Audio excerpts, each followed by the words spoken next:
Welcome to Module 7, the Aggregate Demand, Aggregate Supply Model. As we saw in Modules 3 and 4, the economy has many fluctuations in real GDP price levels and unemployment over the business cycles.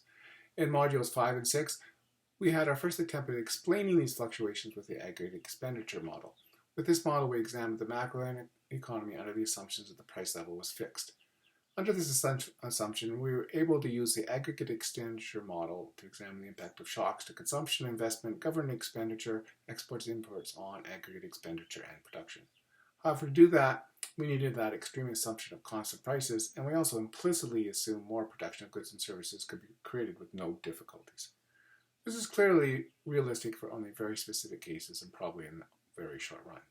So in Module 7, we will begin the task of developing the fuller Aggregate Demand, Aggregate Supply, or ADAS model, a model that incorporates changes in the aggregate price level directly into the model, and therefore does a fuller job of explaining the fluctuations in the macroeconomy.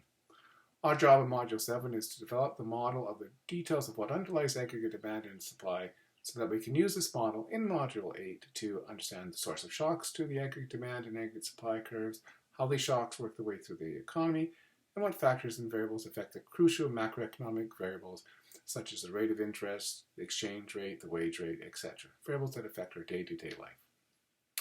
As you work through Module 7, please be alert to two key factors. First, you'll be tempted to think that the reaction of aggregate demand and aggregate supply to the price level is just the same as the individual demand and supply curves react to individual prices. Be careful. These are different models, and although they share similar aspects, there are some crucial differences you'll need to watch out for as we go along.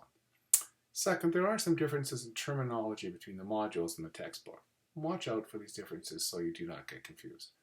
Specifically, short-run aggregate supply may be labeled slightly differently at times in the modules and the textbook. It should be clear, but just be careful.